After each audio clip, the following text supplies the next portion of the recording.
할렐루야. 오늘 저는 에스겔 36장 26, 27절 말씀으로 은혜를 나누고자 합니다.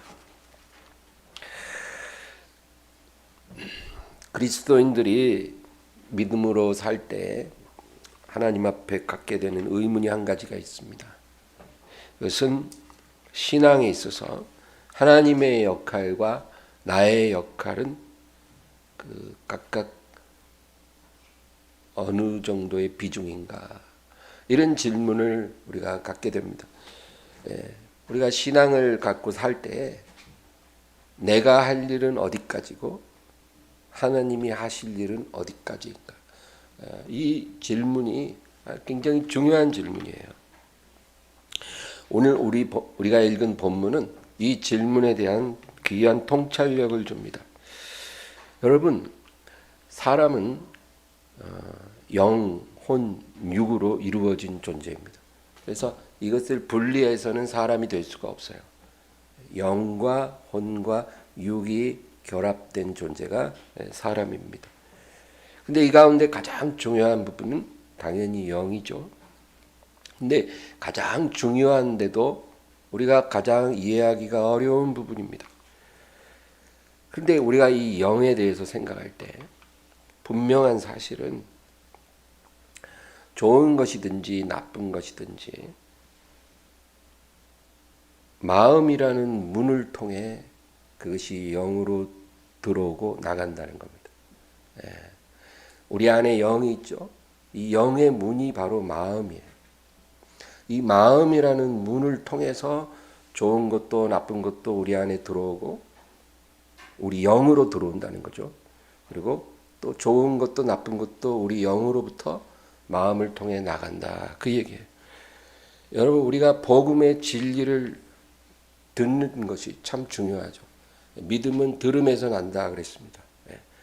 우리가 복음을 들어봐요.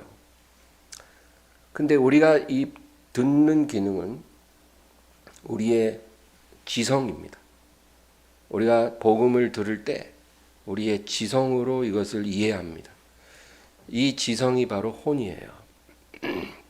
그런데 우리가 이렇게 우리의 지성, 우리의 혼으로 복음을 들었다고 해서 구원을 받는 게 아니라는 거예요. 복음을 듣고 복음을 이해했어요.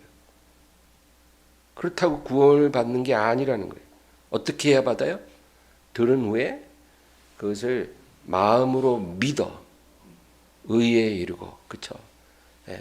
듣는 것은 지성이 하는 일이에요. 혼이 하는 일이에요. 머리가 합니다. 그것을 우리의 마음으로 믿어 의에 이르고 입으로 시인하여 구원에 이르느니라. 그러니까 지성을 통해 받아들인 것을 마음으로 믿고 입으로 시인함으로 그것이 영으로 들어오는 거예요. 그래서 복음이 영에 이를 때 구원이 일어난다는 겁니다. 머리로 이해해서 구원받는 게 아니고 마음으로 믿어서 구원을 받는 거예요. 그런데 이 마음이라는 문을 통해 우리의 영이 열린다, 그것입니다. 그래서 예수님은 한 번은 사람들이 예수님에게 물어요. 당신의 제자들은 왜 손도 안 씻고 음식을 먹습니까? 깨끗이 씻고 음식 먹으라고 율법에 그러지 않았습니까? 그러니까 예수님은 뭐라 그래요? 입으로 들어가는 음식이 사람을 더럽히는 게 아니고 입에서 나오는 게 사람을 더럽힌다는 거예요. 왜냐하면 입에서 나오는 말은 마음에서 나오는 거거든요. 그 마음이 뭐라 그랬어요? 영의 문이죠. 그러니까 우리 영이 악하니까, 영이 더러우니까 그 더러운 것이 마음을 통해 우리의 입을 통해 밖으로 나오는 거예요. 말로. 그게 우리를 더럽힙니다. 그래서 여러분, 손 깨끗이 씻고, 그쵸? 코로나 한창일 때 막 얼마나 발랐었어요. 어디 가면 바르잖아요. 그렇게 해서 우리를 깨끗하게 하는 것보다도 우리 마음에서 입으로 나오는 것, 그거를 조심해야 돼요. 그게 우리를 영적으로 또 온몸을 더럽힌다는 거죠. 이 원리를 잘 이해했던 다윗은 시편 51편 10절에 이와 같이 말합니다. 다 같이요. 하나님이여 내 속에 정한 마음을 창조하시고 내 안에 정직한 영을 새롭게 하소서. 네. 그죠? 내 속에 정한 마음 창조하시고 내 안에 정직한 영을 새롭게 하소서. 성경을 읽어보면 항상 영과 마음이 같이 나와요. 왜 그래요? 분리될 수가 없다는 거예요. 예. 여러분, 우리의 영이 집이라면 마음은 현관문이에요. 근데 집에 당연히 현관문이 붙어 있는 거죠. 어떻게 그걸 떨어뜨릴 수 있겠어요? 그러니까 우리의 영으로 출입하는 문이 마음입니다. 그래서 성경은 항상 마음을 얘기할 때 영을 말하고 영을 말할 때 마음을 말해요. 내 속에 정한 마음 창조해 주시고 내 안에 정직한 영을 새롭게 하소서. 다윗이 범죄한 후에 하나님께 이렇게 기도한 거예요. 무엇보다 내 안에 정한 마음 주시고 정직한 영을 주옵소서. 내 마음과 영을 변화시켜 달라는 거예요. 그것만이 내가 살 수 있는 길이라는 거예요. 우리가 사는 것도 마음과 영에서 시작되는 거고 죽는 것도 마음과 영입니다. 오늘 우리가 읽은 본문 에스겔 36장 26절 다 같이 읽습니다. 또 새 영을 너희 속에 두고 새 마음을 너희에게 주되 너희 육신에서 굳은 마음을 제거하고 부드러운 마음을 줄 것이며. 여기서 새 영을 너희에게 주리라 하나님 약속하는데 이 영은 성령을 말하는 게 아니고 사람의 영이에요. 우리 안에 있는 우리의 영을 말합니다. 이 영을 내가 새롭게 하리라. 예, 여러분 우리는 태어날 때부터 영을 부여받았어요. 이 영은 교체할 수 있는 영이 아니에요. 영원한 영이에요. 김태곤의 영은 제가 이 세상에 태어날 때 주어졌고 영원히 그대로인 거예요. 근데 이 영이 더럽혀지면 어떻게 해야 돼요? 그거를 다른 영으로 바꾸는 게 아니라 그 영을 정결케 해야 하는 거예요. 새롭게 해야 하는 거예요. 그래서 새 영을 너희 속에 두리라. 너희 영을 새롭게 하리라. 그거예요. 그리고 새 마음을 너희에게 줄 것이다. 마음은 새 것으로 교체해 주는 거예요. 현관문 내가 완전히 바꿔 달아준다는 거예요. 집은 리모델링 하지만 수리하고 청소하고 리모델링 하는 거지만 현관문은 새 것으로 바꿔준다는 거예요.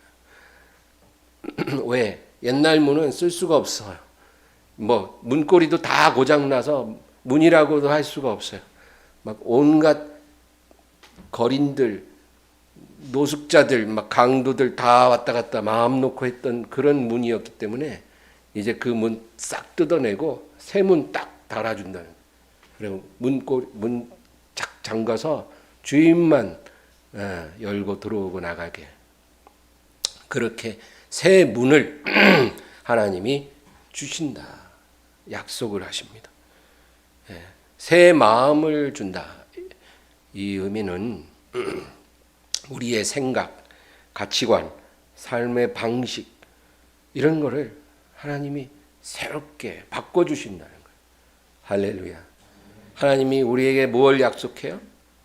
영을 새롭게 해주시고 더러운 영을 정결한 영으로 그리고 새 마음을 주셔서 새 생각을 갖고 새 기준을 갖고 새 가치관을 갖고 새 삶을 살게 해주신 거예요. 여러분 사람이 사는 집 바꾼다고 사람이 달라지는 거 아니에요.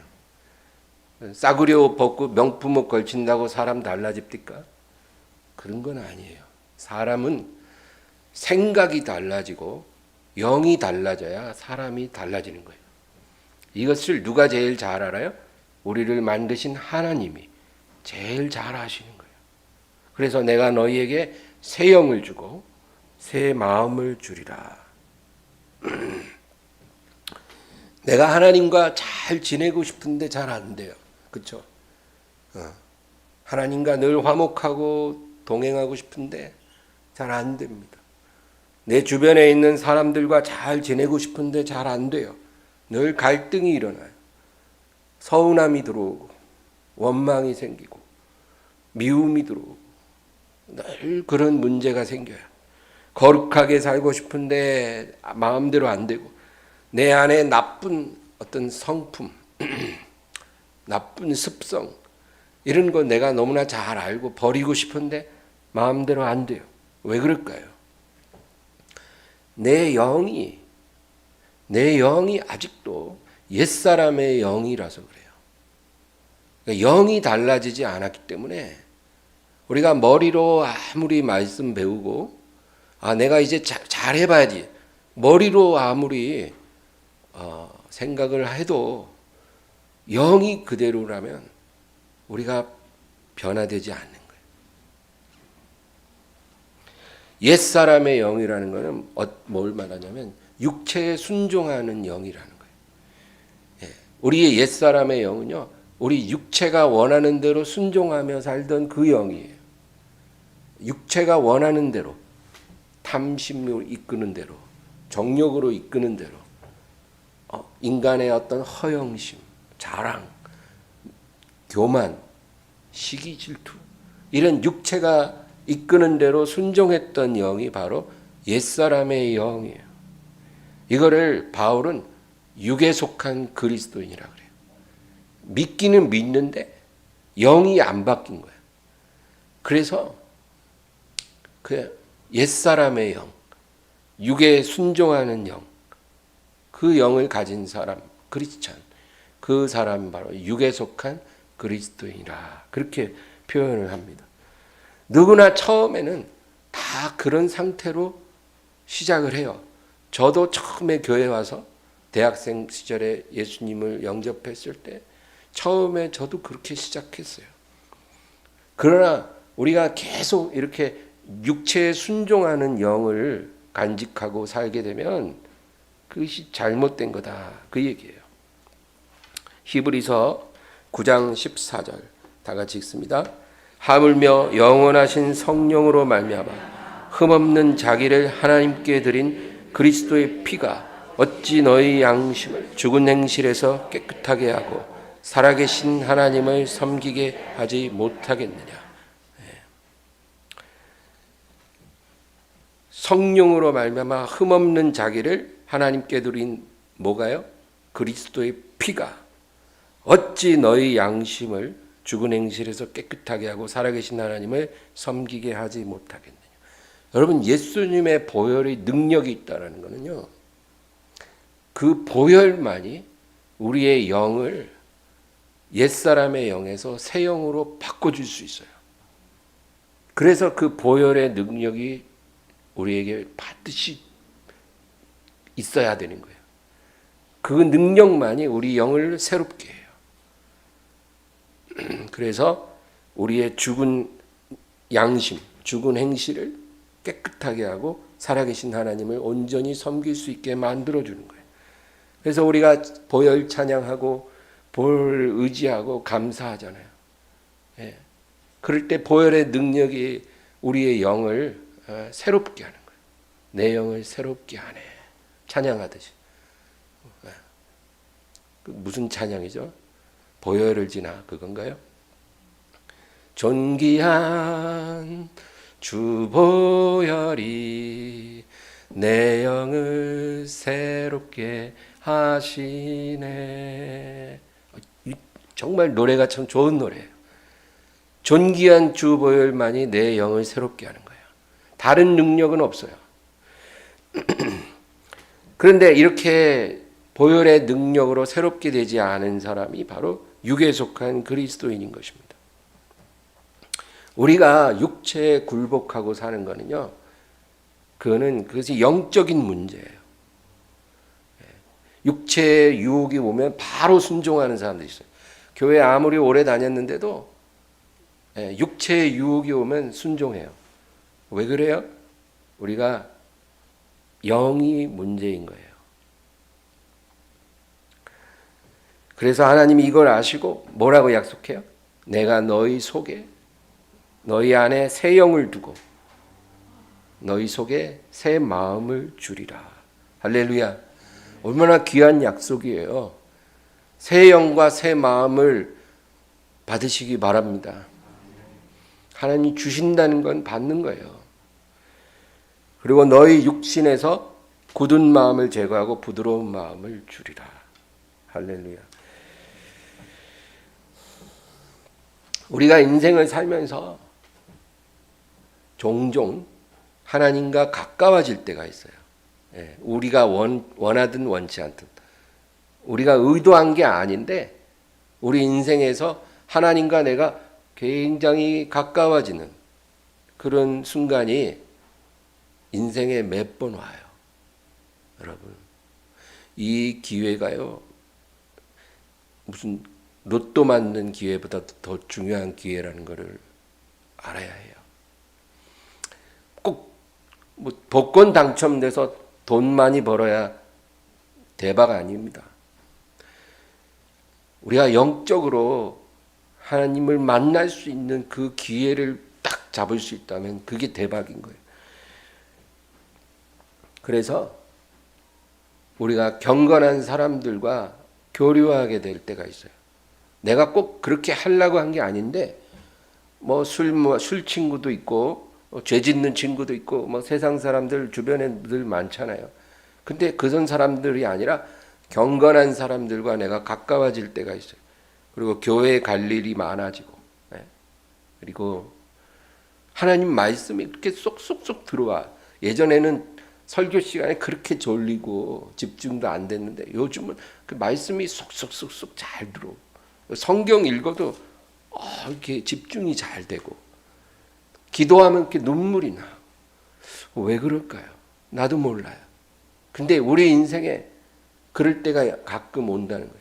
이게 바로 하나님이 우리에게 가까이 오시는 때예요. 여러분, 이것은 우연이 아니에요.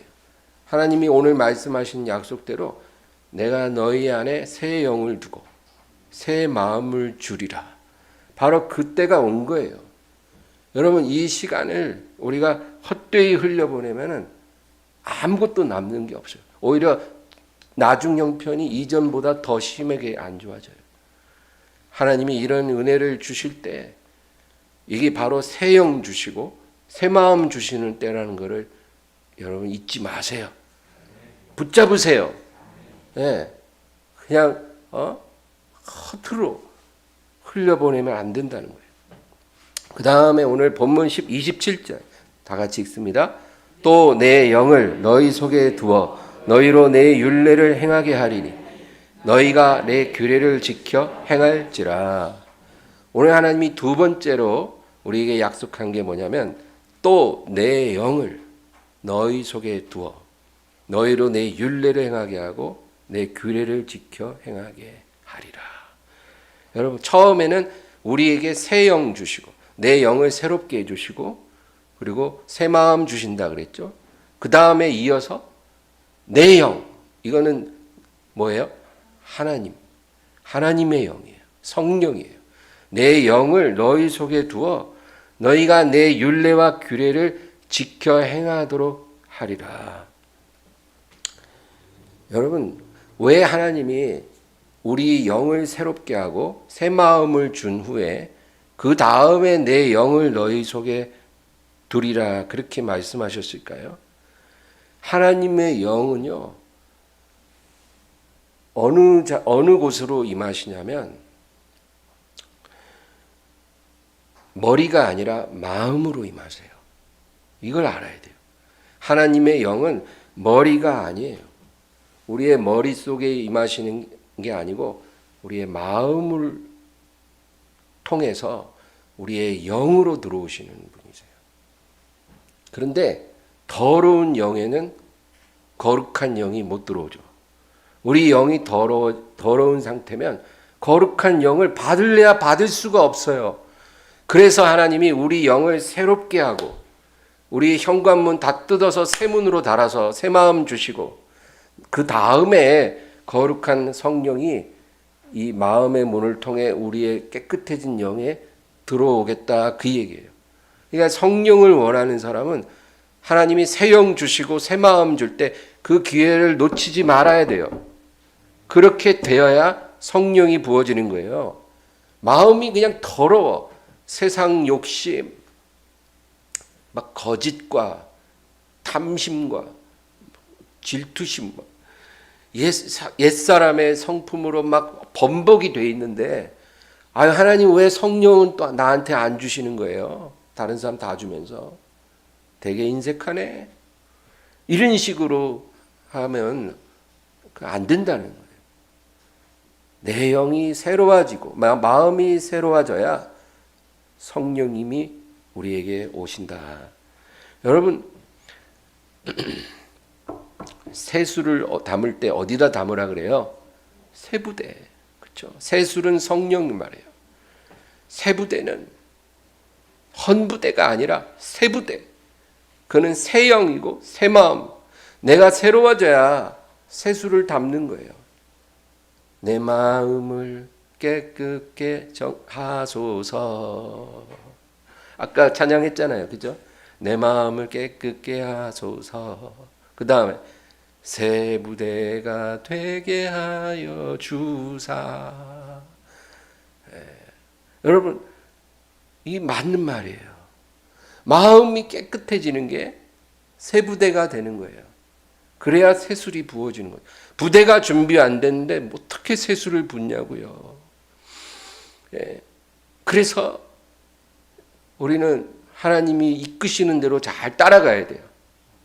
하나님이 가까이 다가오셔서 내게 새 영 자꾸 주시고 새 마음 주실 때, 하나님 말씀이 귀에 자꾸 들어올 때, 기도하고 싶어질 때, 거룩한 사람들과 교류하게 될 때, 교회 자꾸 가게 될 때, 그때를 소중히 여기서 새로워져야 돼요. 그래야 성령이 우리에게 확 들어와 주시는 거예요. 이게 영적인 문제예요. 우리의 일생에 이거보다 더 중요한 일이 없어요, 여러분. 부자 되는 거 다 소용없어요.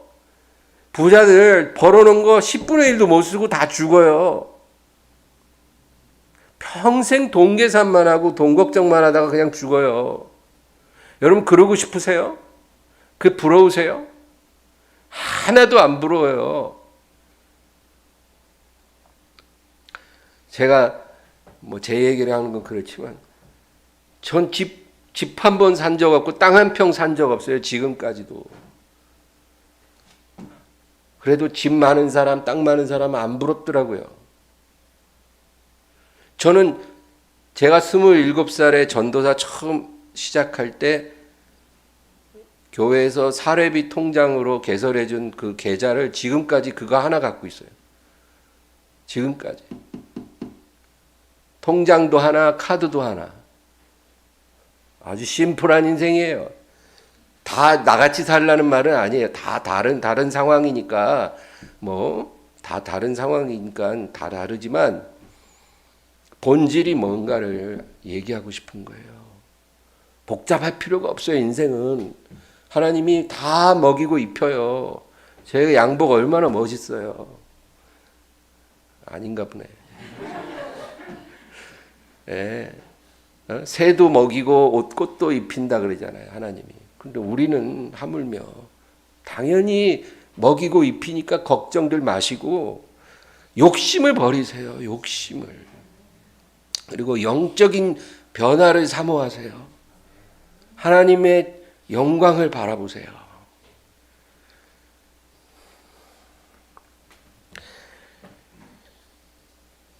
성경을 많이 알고 교회를 오래 다닌 사람이 세수를 담기가 더 힘들더라고요.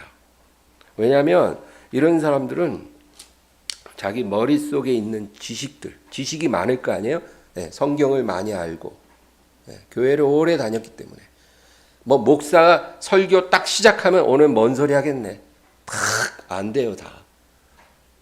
이런 사람들은 자기 머릿속에 있는 그 많은 지식, 또 하나님을 섬겼던 그 오랜 세월의 그 경험들, 이런 것들이 바로 하나님이 나와 함께 하시는 증거라고 생각을 해요.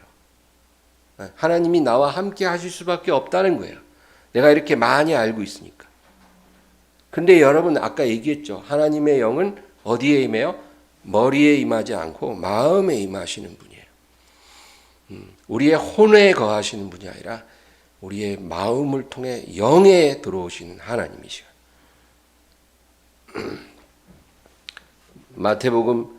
요한복음 5장 42절 읽겠습니다. 다만 하나님을 사랑하는 것이 너희 속에 없음을 알았노라. 예수님이 바리새인들을 저주하신 게 바로 이거예요. 아주 종교적이고 올바른 사람들인데 다만 하나님을 사랑하는 것이 너희 속에 없음을 내가 아노라. 겉으로는 훌륭해 보이지만 마음속에 하나님을 사랑하는 것이 없어요. 아무 의미가 없는 거예요. 마태복음 15장 8절입니다. 이 백성이 입술로는 나를 공경하되 마음은 내게서 멀다. 예수님이 늘 책망하는 게 마음의 문제예요. 마음의 문제. 무슨 제사 안 드렸다, 행위가 뭐가 문제다, 이게 아니에요. 마음이 너희는 잘못된 거야. 너희는 하나님을 사랑하지 않아. 입술로는 나를 공경하지만 마음은 내게서 멀어. 너희 마음이 온전치 않아. 너희 영이 더러워. 그래서 내가 너희를 축복할 수가 없다. 바리새인들은요, 자기 마음을 하나님께 드리는 법을 알지 못해요. 그들은 행동으로 하나님을 섬기려고 해요. 자기 마음을 어떻게 하나님께 드릴 수 있는지를 모르는 사람들이 바리새인들이에요. 그래서 그들은 절대 하나님을 기쁘시게 할 수가 없어요. 여러분, 바리새인이 되지 마세요. 마음 드리는 법을 배우세요. 그래서 제가 성도님들한테 제일 듣고 싶지 않은 말이 뭐냐면, 아유 목사님, 저는요 드릴 게 없어요. 돈도 없고요, 건강도 안 되고요, 봉사도 좀 하고 싶은데 아무것도 할 수가 없어요. 죄송해요. 이런 말 제일 듣기 싫어요. 죄송한 거는 알겠는데 그건 하나님께 중요하지 않다는 거예요. 하나님 앞에 마음 드리는 것이 중요한 거예요. 마음, 시간, 물질, 몸보다도 우선 마음을 드릴 수 있어야 돼요. 우리가 드리는 시간, 물질, 몸은 마음을 표현하는 그냥 수단 중에 하나일 뿐이에요. 마음 없이도 그런 거를 드릴 수 있는 사람들이 바리새인이에요. 주님 바리새인을 저주했어요. 마음은 내게서 멀도다. 소용없다는 거예요. 온 가산을 다 팔아도 안 된다는 거예요. 아무것도 못 드려도 마음을 드릴 수 있으면 오케이. 건강이 너무 안 좋고 시간도 물질도 안 돼요.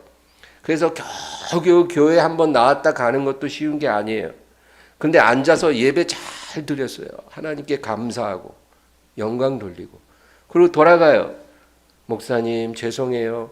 아무것도 못하네요. 제가 도와드리고 싶은데. 괜찮아요. 하나님 앞에 내가 오늘 예배를 통해 마음 드렸으면은 충분한 거예요. 일주일에 7번 교회 나오고 열심히 일하는데 맨날 싸워. 쟤는 뭐가 문제야. 왜 나한테 저러지? 죽으려고 저게. 이런 식이면 그 소용없어요. 일주일에 7번 교회 나와도. 마음을 드리는 사람이 돼야 돼요. 그러므로 우리가 하나님 앞에 이런저런 변명을 자꾸 하게 된다면 그럼 여러분 조심하세요. 아유 내가 시간이 부족해서 기도 못합니다. 뭐가 부족해서 기도 못하고 뭐가 부족해서 뭘 못하고 우리가 자꾸 이런 말을 하게 된다면 조심해야 돼요. 왜냐하면 내 마음이 하나님으로부터 멀다는 증거거든요. 우리는 항상 하나님 앞에서 내 마음을 볼 수 있어야 돼요. 그것이 내 영의 상태입니다. 우리의 마음이 하나님으로부터 멀다는 것을 우리가 깨닫고 인정하는 것. 하나님, 제 마음이 하나님으로부터 멀어요. 하나님, 저를 변화시켜 주세요. 이게 바로 참된 회개의 시작이에요. 오늘 본문은 내 영을 너희 속에 두어서 내 율례와 내 규례를 지켜 행하게 하리라. 그 얘기거든요. 내 율례와 규례를 지키게 하리라. 이게 뭘까요? 율법의 613가지 조항을 다 지킬 수 있게 해준다는 말이 아니라 하나님의 법이 내 마음에 새겨져서 그것을 따라 살게 해 주리라. 여러분, 우리가 영이 새로워지기 전에는, 하나님의 영으로 충만해지기 전에는 하나님의 법을 우리가 별로 중요하게 생각하지 않아요.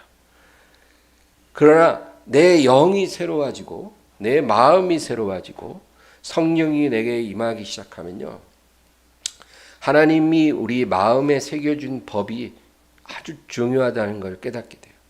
그래서 그 법을 어길 때 굉장히 마음이 두려워지고 불편해져요. 그래서 그 법을 자꾸 순종하게 되는 거예요.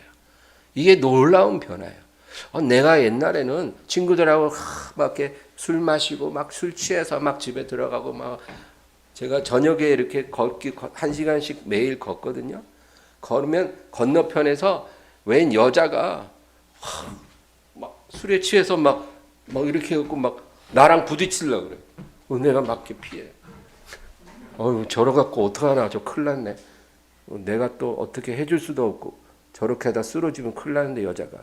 괜한 내가 그런 걱정을 한다니까요. 하도 술 취한 사람이 많아서. 옛날에는 그렇게 술을 마셔도 사람인데 그럴 수도 있지. 사회생활 하는데 이럴 수도 있지. 별로 그냥 신경 안 써줬어요. 물론 내가 크리스찬임에도. 근데 내 영이 새로워지고 내 마음이 새로워지고 하나님의 영을 우리에게 주시면 성경에 뭐라 그래요? 술 취하지 말라. 이는 방탕한 것이라. 분명하게 말씀했잖아요. 근데 꼭 말씀을 알아서가 아니라 하나님의 법이 마음에 싹 새겨지기 때문에 벌써 내가 술 착 취하고 이렇게 할 때 옛날 같지 않은 거예요. 기분이. 마음이 불편해요. 기쁘지가 않아요. 친구들하고 막 노래하고 웃고 떠드는 그 분위기가 기쁘지가 않아요. 그래서 점점 멀어지게 되는 거예요. 그리고 경건한 사람들과 같이 차 마시고 이야기하고 그런 게 더 즐거워져요. 할렐루야입니다. 네, 그렇게 되는 거예요. 만약에 여러분이 아직도 옛날의 습관대로 살아도 하나도 안 불편하다면 정말 심각한 거예요.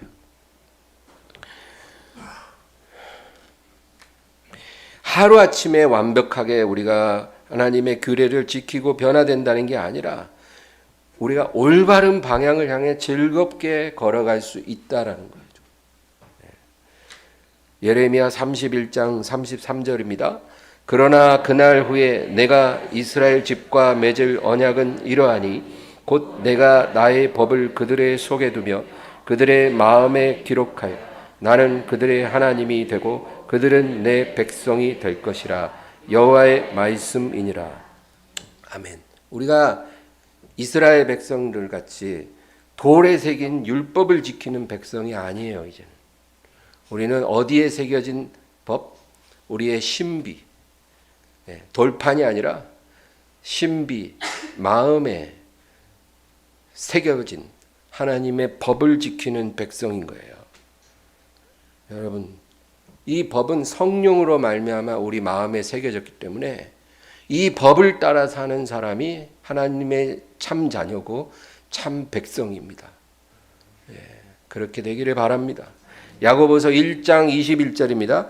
그러므로 모든 더러운 것과 넘치는 악을 내버리고 너희 영혼을 능히 구원할 바 마음에 심어진 말씀을 온유함으로 받으라. 아멘. 우리 마음에 심어진 말씀이 우리 영혼을 구원하게 된다는 거예요. 그러므로 이 마음에 심어진 하나님의 말씀, 법을 온유함으로 받으라는 거예요. 거북하게 여기지 말고 불만스럽게 받지 말고 달든지 쓰든지 마음에 맞든지 마음에 맞지 않든지 하나님의 모든 말씀의 법을 온유함으로 받으라는 거예요. 왜? 그 말씀이 우리를 구원으로 인도하거든요. 이 말씀을 무시하면 여러분 우리의 구원을 우리가 확보할 수 없어요. 교회 잘 다닌다고 구원받는다는 보장이 없다 그 말이에요. 우리 마음에 심어진 하나님 말씀은 우리 영에 거하시는 하나님의 영과 동일한 거예요. 내 마음에 들어온 하나님 말씀이 곧 내 영에 들어온 하나님의 영과 같은 거예요. 그거를 깨닫기를 바랍니다. 내 마음에 하나님의 말씀이 들어왔다면, 그래서 그 말씀이 나를 붙잡고 있다면 하나님의 영이 내 영에 들어온 것과 같은 거예요. 그래서 그것이 우리를 구원으로 이끄시는 거예요.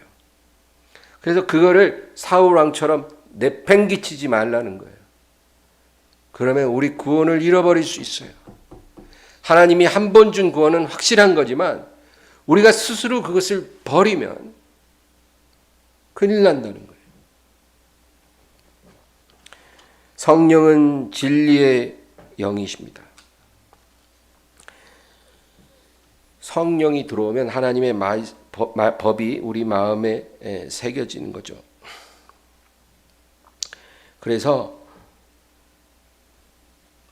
우리가 성령을 받았다 하면서 진리를 행하지 않는 사람들을 봐요. 교회에서 성령을 받았다고 말하지만 진리대로 살지 않는 사람들이 너무 많아요. 그런 사람들은 성령을 받은 자일 수가 없는 거예요. 왜? 성령은 진리의 영이시기 때문에. 그래서 그들이 받은 영은 성령이 아니라 미혹의 영이에요. 성령을 받게 되면 우리는 진리를 더 사모할 수밖에 없어요. 내가 자꾸 진리를 사모하게 되고 하나님의 말씀을 자꾸 원하게 된다면 그건 뭐예요? 진리의 영이 내 안에 역사하기 때문인 거예요. 절대 내 원래 옛사람의 성품으로는 그렇지가 않거든요. 나는 진리보다는 쾌락을 더 좋아하는 습성을 가진 옛사람을 가졌었지만 성령이 진리의 영으로 오셨기 때문에 내가 자꾸 말씀을 더 읽고 싶어지고 진리를 더 깨닫고 싶어지는 거예요. 하나님 말씀을 잘 모른데도 그래도 마음에 말씀이 새겨졌기 때문에 그 법이 새겨졌기 때문에 하나님이 기뻐하는 게 뭔지 하나님 미워하시는 게 뭔지를 우리가 알게 된다는 거예요. 진리의 영이 들어오는 그런 증거가 나타나요. 근데 태연히 공금을 횡령하거나 예를 들어 태연히 더러운 행동을 하거나 아주 막 태연히 남을 미워하거나 비판하고 무시하고 이런 행동을 하는 사람들은 그 사람 성령 받은 사람이 아닌 거예요. 다른 영이 그 사람을 지금 다스리고 있는 거예요. 그래서 그들의 열매로 그들을 분별하라는 거예요. 그들이 어떤 영을 갖고 있는지를 우리가 엘리야도 아니고 어떻게 다 알겠어요. 그러나 하나님께서 우리에게 그 열매로 그들을 알리라. 할렐루야. 저 사람이 어떤 영을 갖고 있는지를 그 사람이 말하고 행하는 걸 보면 알 수 있는 거예요. 진리의 영을 가진 사람은 진리를 원하고 미혹의 영을 가진 사람은 거짓을 더 좋아해요. 두 번째, 성령은 사랑의 영입니다. 여러분, 성령이 우리에게 부어진다는 것은 하나님의 사랑이 부어지는 것과 같다라고 말씀해요. 로마서 5장 5절입니다. 소망이 우리를 부끄럽게 하지 아니함은 우리에게 주신 성령으로 말미암아 하나님의 사랑이 우리 마음에 부은 바 됨이니. 하나님의 사랑이 부어지면 두려움이 사라져요. 여러분, 이것은 너무나 분명한 법칙이에요. 불을 켜면 어두움이 물러가죠. 그 자동이죠. 자동이에요. 어두운 방에 딱 들어가서 불 딱 켜는 순간 불이 임하는 만큼 어두움은 사라져요. 공존할 수가 없어요. 공존할 수가. 불이 약하면 어두움이 깃들고 불이 강렬하면 어두움은 머물 자리가 없어요. 빛과 어둠은 공존할 수 없어요. 마찬가지로 하나님의 사랑과 두려움은 공존할 수 없어요. 이 두려움은 하나님을 경외하는 두려움이 아니고 그 외의 모든 두려움을 말하는 거예요. 하나님의 사랑과 두려움이 공존할 수 없어요. 만약에 내 안에 어떤 두려움이 있어요. 사람을 두려워하거나 세상을 두려워하거나 노후를 두려워하거나 건강과 질병을 두려워하거나 파산을 두려워하거나 뭔가 불행이 다가올까 봐 두려움이 있다면 그건 뭐냐요? 하나님의 사랑이 온전하지 않기 때문이에요. 하나님의 사랑이 강력하게 나를 채우면 두려움은 공존할 수 없어요. 그게 하나님의 진리의 말씀이에요. 그래서 우리 안에 두려움이 있을 때 하나님 두려움을 가져가 주세요. 이렇게 기도하기보단 어떻게 해야 돼요? 성령으로 말미암아 하나님의 사랑이 부어지게 하옵소서. 그래서 두려움이 머물 자리가 없게 하옵소서. 로마서 5장 5절처럼 성령으로 말미암아 하나님의 사랑이 내게 부어지게 하옵소서. 요한일서 4장 17절 한번 다 같이 읽겠습니다. 이로써 사랑이 우리에게 온전히 이루어진 것은 우리로 심판날에 담대함을 가지게 하려 함이니 주께서 그러하신과 같이 우리도 이 세상에서 그러하니라. 아멘. 하나님의 사랑이 임하면요, 심판도 두렵지 않게 합니다. 심판날에도 담대함을 갖게 해요. 우리가 마음속에 주님 갑자기 오실 때 우리가 준비가 안 돼 있으면 어떡하지? 두려움이 있죠. 어떻게 보면 그런 두려움도 필요하지만 여러분 항상 그 두려움이 있으면 안 돼요. 하나님의 사랑이 우리를 완전히 주장할 때 그런 두려움마저 사라지는 거예요. 주님의 재림이 아무리 가까웠다 해도 이 세상이 점점 더 어두워진다 해도 전혀 두렵지 않은 거예요. 왜? 하나님의 사랑이 부어졌기 때문이에요. 이것을 구하기 바랍니다. 물질의 축복보다 더 중요한 축복이에요. 그 다음엔 성령은 성결의 영입니다. 성결이라는 말은 정결함과 거룩함을 합친 개념이에요. 정결함과 거룩함을 합친 게 성결이에요. 그래서 여호와께 성결하라 그렇죠? 우리가 하나님 앞에 정결한 마음과 거룩함이 함께 있어야 된다는 거예요. 여러분 정결은 뭘까요? 정결은 하나님이 미워하는 것을 온전히 버리는 게 정결이에요. 거룩함은 뭐냐면 하나님이 원하시는 것을 행하고 하나님이 원하시는 장소에 머무는 게 거룩해요. 하나님이 원치 않는 것을 온전히 버리는 게 정결이고 내게서 하나님이 원하시는 것을 온전히 순종하는 게 거룩함. 이 두 가지를 합친 게 성결이에요. 우리가 하나님 앞에 성결한 백성이 되어야 된다는 거예요. 다윗이 범죄한 후에 시편 51편 7절 다 같이 읽습니다. 우슬초로 나를 정결하게 하소서. 내가 정하리이다. 나의 죄를 씻어주소서. 내가 눈보다 희리이다. 다윗은 정결하게 해달라는 거예요. 정결한 마음을 주시옵소서. 이 정결함이 뭐예요? 하나님이 원치 않는 육적인 일들을 내가 다 버리게 하옵소서. 내 마음에서 깨끗하게 하옵소서. 하나님이 나를 가까이 하실 수 없게 하는 내 마음의 모든 더러움, 악한 것들, 추한 것들, 그런 것들을 깨끗하게 하사 정결한 마음을 주시옵소서. 할렐루야. 근데 이 정결함은요, 여러분, 내가 하나님이 미워하는 거 10가지가 있는데 그 중에 8개 버리고 2개 남겨두는 이런 거는 정결함이 아니에요.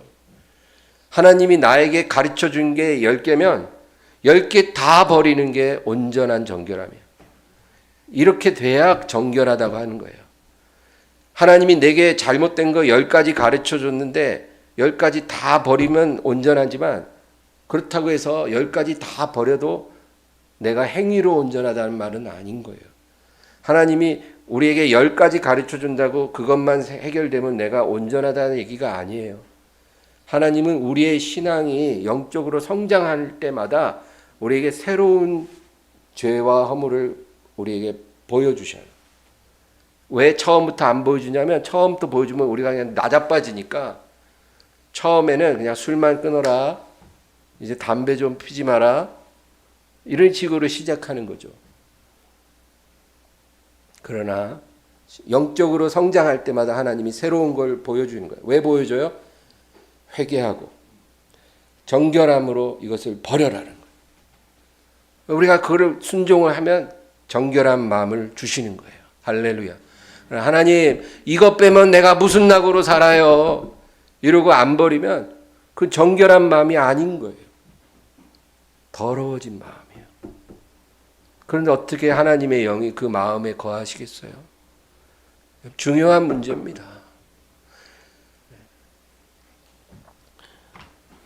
거룩함이라는 것은 하나님이 기뻐하는 장소에 머물고 기뻐하는 일을 행하는 거예요. 그게 거룩이에요. 하나님이 원하는 곳에 하나님이 원하는 그 일을 행하는 거예요. 그게 거룩이에요.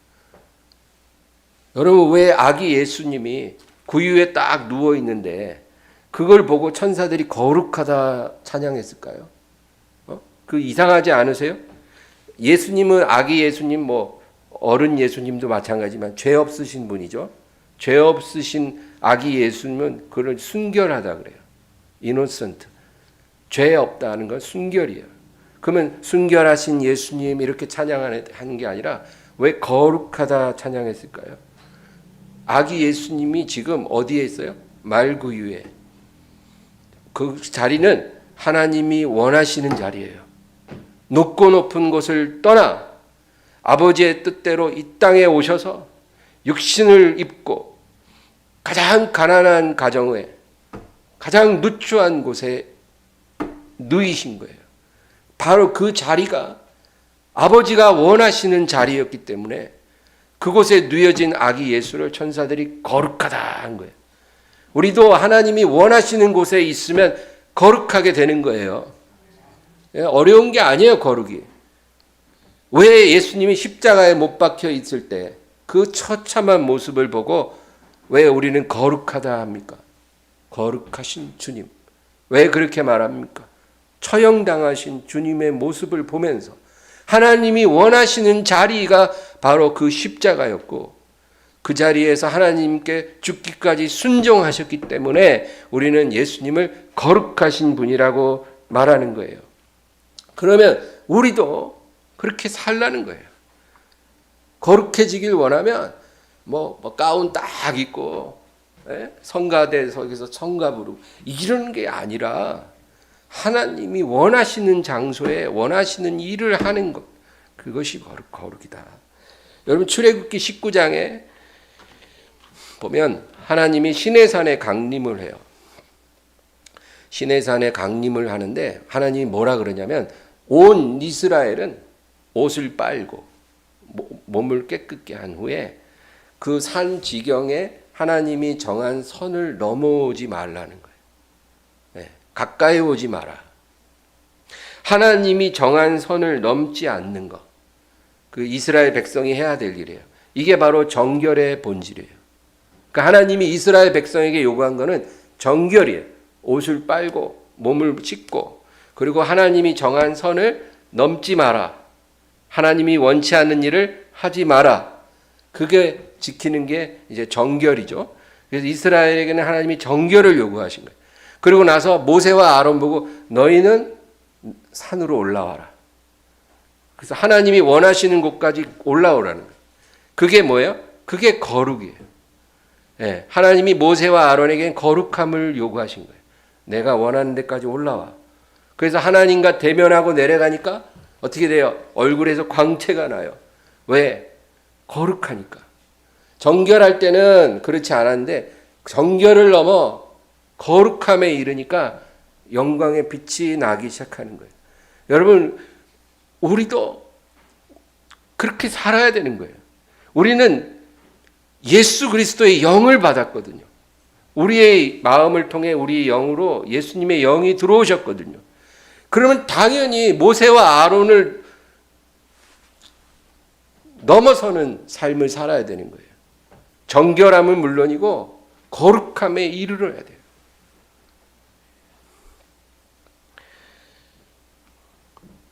오늘 본문 읽고 마치겠습니다. 본문을 다시 한번 읽겠습니다. 또 새 영을 너희 속에 두고 새 마음을 너희에게 주되 너희 육신에서 굳은 마음을 제거하고 부드러운 마음을 줄 것이며 또 내 영을 너희 속에 두어 너희로 내 율례를 행하게 하리니 너희가 내 규례를 지켜 행할지라. 아멘. 오늘 이 은혜를 사모하며 살아가기를 주의 이름으로 축원합니다. 우리 찬송 부르고 기도합니다. 주를 향한 나의 사랑.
다시 한번 주를 향한 나의 사랑을 주께 고백하게 하소서. 아름다운 주의 그늘 아래 살며 주를 보게 하소서. 주님의 말씀 선포될 때에 땅과 하늘 진동하리니 나의 사랑 고백하리라. 나의 구주 나의 친구 부드러운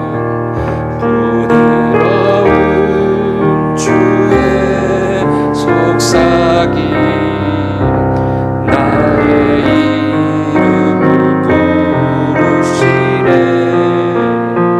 주의 능력 주의 영광을 보이사 성령을 부으소서. 메마른 곳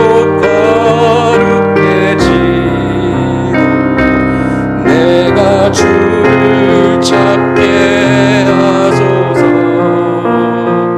내 모든 것 주께 드리리. 나의 구주 나의 친구 온 마음으로 주를 바라며 나의 사랑 고백하리라.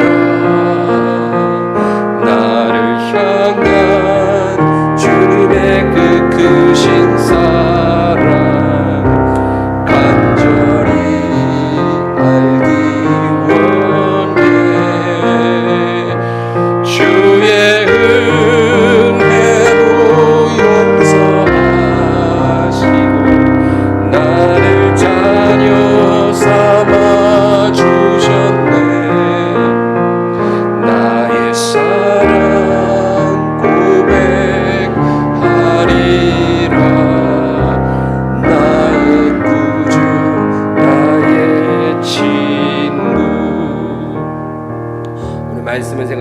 간절히 기도합니다. 주여 주여 주여.